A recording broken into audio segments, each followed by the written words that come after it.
Greedfall is Spider's highest selling game. It's a title that I personally love, and I have around 1,000 hours on Tier 4D across various platforms.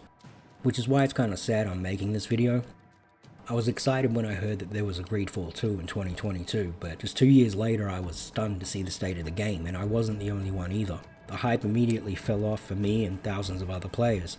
The train stopped, the horse bucked, and I was tossed out of the wagon. My reaction as I watched thousands of fans come to the same conclusion I did was just a little bit more than disappointing. Greedfall 2 The Dying World is in development hell, with some people referring to it as Greedfall 2 The Dying Game.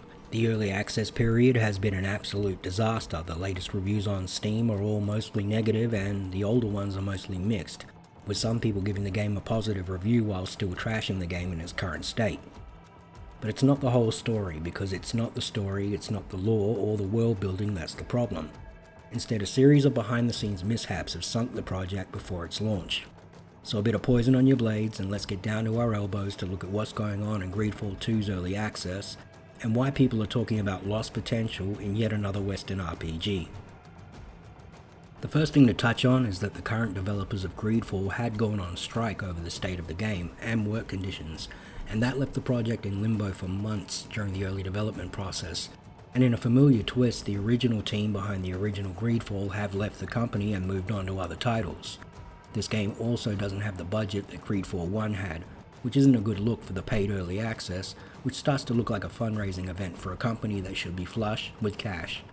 Beyond teething issues and developers leaving, Greedfall 2 has affronted fans with mind-boggling design choices from the development team, some of which are just straight up strange. So let's get into these design choices, and we'll start with this one because it's frankly bizarre. For some reason the guys over at Spiders have chosen to use a fictional language as the official language in the early parts of the game. Imagine if a Star Trek movie had 40 minutes of Klingon-only dialogue, and you'll start to get the picture. Communication is handled with endless streams of subtitles on screen, and occasionally there are up to 6 people speaking at once in a language that doesn't exist. Worse, you are expected to read what people are saying during combat banter instead of, fighting.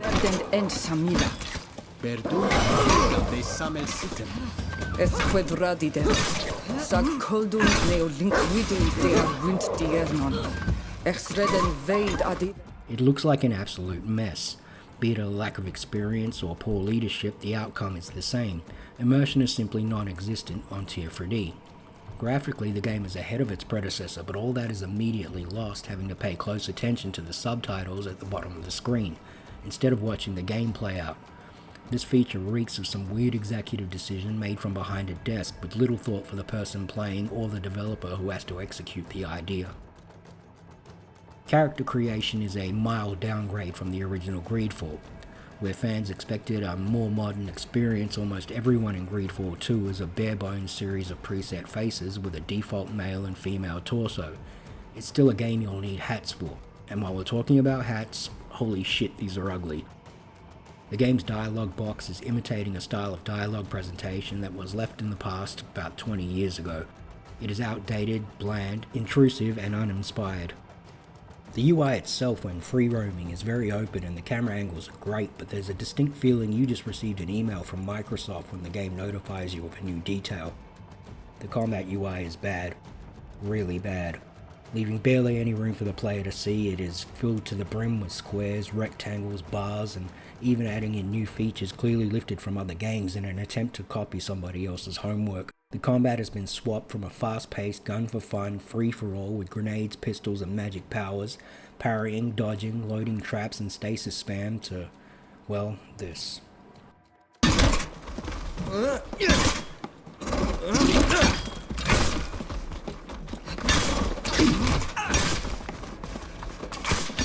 Remember, this was an action RPG that used to focus on parrying, dodging, and power spamming. This game relies heavily on auto attacks, and your basic movesets are very limited, forcing you to switch to other companions out of necessity instead of for enjoyment. The movements are stiff and lack any kind of impact, and in the early stages players find themselves watching rather than playing.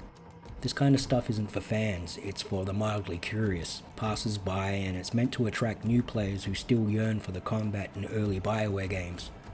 Most Greedfall fans that I've encountered are too young for that, and they think this style of combat presentation belongs in the late 1990s.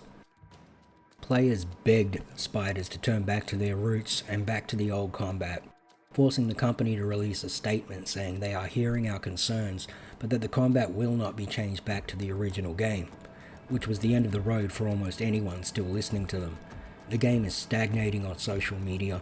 The developers are struggling to communicate any kind of meaningful message right now with only a handful of supporters left, and that is a big deal for Spiders because it was word of mouth that pushed the original Greedfall to 1 million sales and beyond. For the argument that says there's heaps of ARPGs, not enough tactical games, and we should therefore enjoy having our games changed into the opposite of what we expected, my response is this. Greedfall is an established franchise, and you can play any other game that you like to get what you're looking for.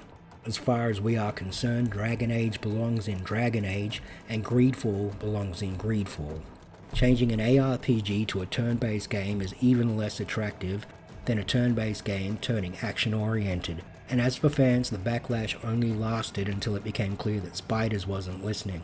Then they simply stopped caring. The developers asked for feedback and ignored it. They chose to quite deliberately look past the fan base, and players reacted to that in a predictable fashion. There's not much hope left at this point, with early access turning off more fans than it's impressing, and if Spiders want to make any kind of impact with the new Greedfall, there will need to be major changes to gameplay, and they don't appear to have the budget to implement them. So look, at the end of the day, this is just another sad story in modern gaming about the original developers leaving and the new talent turning off the player base, and as much as Spiders like to imitate BioWare, I don't think that was the trend that they were going for. Stay safe out there guys, and try to have some fun, yeah?